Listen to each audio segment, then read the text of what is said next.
রমনা কালী মন্দির পরিদর্শনে এসেছেন স্বরাষ্ট্র উপদেষ্টা লেফটেন্যান্ট জেনারেল জাহাঙ্গীর আলম চৌধুরী এবং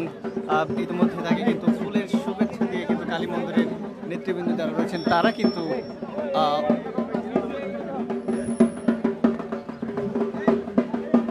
কিন্তু ফুল দিয়ে যে শুভেচ্ছা জানানোর যে বিষয়টি সেটি কিন্তু আসলে চলমান রয়েছে। সেই দৃশ্যটি দেখতে পাচ্ছেন।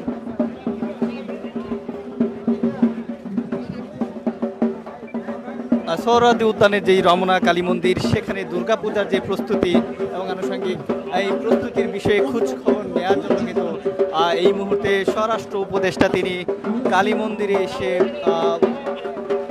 উপস্থিত হয়েছেন এবং তিনি কিন্তু মন্দিরের যেই আনুষঙ্গিক যে বিষয়গুলো সেগুলো তিনি পরিদর্শন করবেন এবং তারপরেই কিন্তু মিডিয়ার সাথে তিনি তার কথা বলার কথা রয়েছে।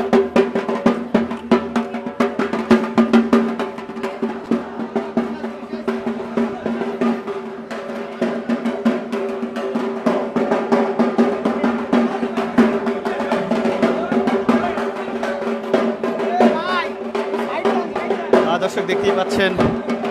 স্বরাষ্ট্র উপদেষ্টার আগমনে কিন্তু এই মুহূর্তে মন্দির প্রাঙ্গণে আসলে হিন্দু ধর্মাবলম্বী যারা রয়েছেন তারা কিন্তু অনেকটাই উচ্ছ্বসিত এবং আনন্দিত।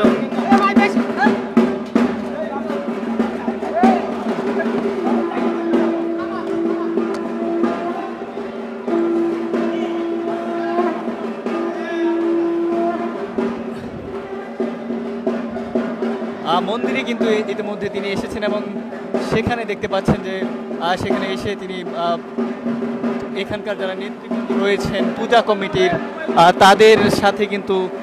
কথা বলেছেন এবং পরিদর্শনের যে বিষয়টি সেটি কিন্তু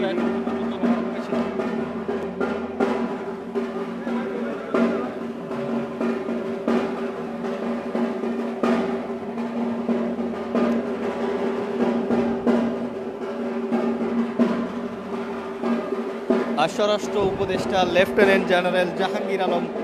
চৌধুরী তিনি রমনার যে কালী মন্দির রয়েছে সেখানে এসেছেন এবং গণমাধ্যম কর্মীদেরও কিন্তু অসংখ্য ভিড় লক্ষ্য করা যাচ্ছে এবং পূজা কমিটির দায়িত্বে যারা রয়েছেন তাদের পক্ষ থেকেও কিন্তু বিভিন্ন সাক্ষাৎ এবং নিরাপত্তাজনিত কোনো শঙ্কা আছে কিনা সেটি নিয়েও কিন্তু স্বরাষ্ট্র উপদেষ্টা তিনি কিন্তু তাদের সাথে কথা বলছেন এবং আপনারা জানেন যে 9 তারিখ থেকে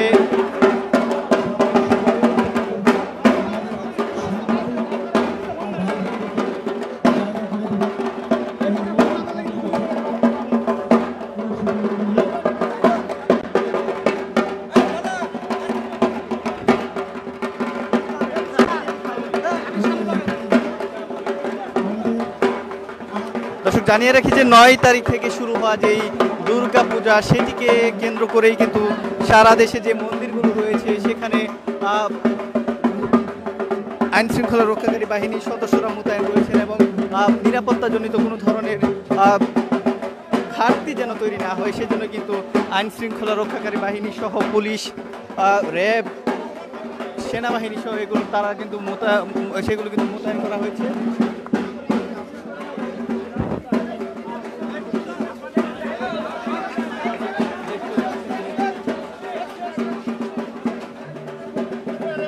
স্বরাষ্ট্র উপদেষ্টা তিনি এই মুহূর্তে যে আশ্রম রয়েছে কালী মন্দিরের সেই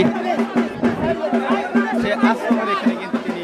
এই মুহূর্তে পরিদর্শনে এসেছেন। মন্দির পরিদর্শন শেষে যে আশ্রম সেখানে কিন্তু আসলে তারা কিন্তু রয়েছে। দর্শক সমকালের সাথে আপনারা সরাসরি যুক্ত আছেন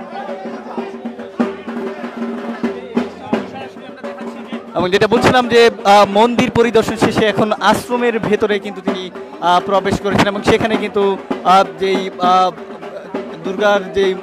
দুর্গা পূজার যেই পূজার জন্য যে সরঞ্জামগুলো রয়েছে, পূজাকে কেন্দ্র করে যে সকল প্রতিমা আসলে তৈরি করা হয়েছে সেগুলো কিন্তু তিনি পরিদর্শন করছেন এবং এখানে কিন্তু আমরা দেখতে পাচ্ছি পুলিশ, সেনাবাহিনীর এবং র্যাবের সদস্য তারাও কিন্তু রয়েছে। অর্থাৎ তারা কিন্তু এই যে পূজা সেটিকে কেন্দ্র করে নিরাপত্তাজনিত কোনো ধরনের শঙ্কা, সহিংসতা এবং সংঘাতের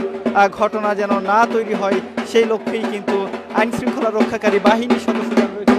তারা কিন্তু আসলে সজাগ রয়েছেন এবং সচেতন ভূমিকা কিন্তু পালন করছেন।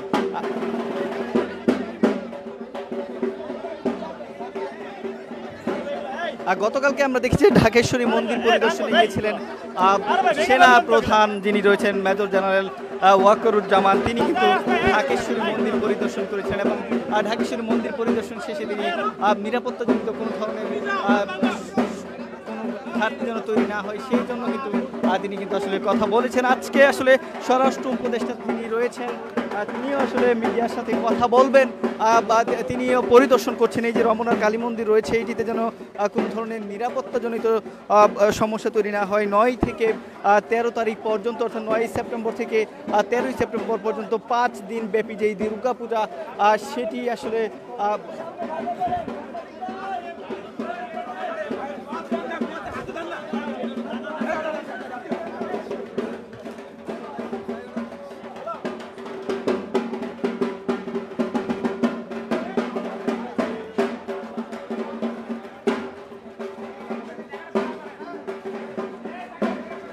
এখন কিন্তু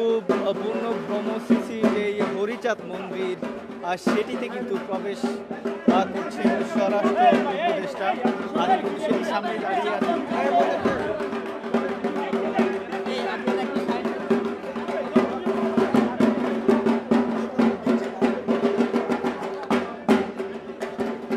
অন্তর্বর্তীকালীন সরকারের যেই স্বরাষ্ট্র উপদেষ্টা তিনি এখানে উপস্থিত হয়েছেন এবং তিনি যেমনটা বলছেন অর্থাৎ এখানকার পূজা কমিটির নেতৃবৃন্দ যারা রয়েছেন রমনা কালী মন্দিরের তাদের সাথে তিনি সাক্ষাৎ করছেন, কথা বলছেন, নিরাপত্তাজনিত বিষয় নিয়ে কোনো ধরনের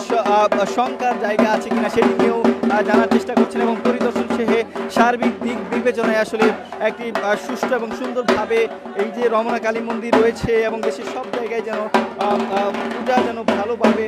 সম্পূর্ণ হয় সেই লক্ষ্যেই কিন্তু আসলে স্বরাষ্ট্র উপদেষ্টা কাজ করে যাচ্ছে। এমনটি আসলে দেখতে পাচ্ছেন যে এই মুহূর্তে রমনা কালী মন্দিরে কিন্তু পরিদর্শন এসেছে এবং সেখানেও কিন্তু আইনশৃঙ্খলা রক্ষাকারী বাহিনী, পুলিশ, র্যাব এবং সেনাবাহিনীর সদস্য যারা রয়েছেন তাদের উপস্থিতি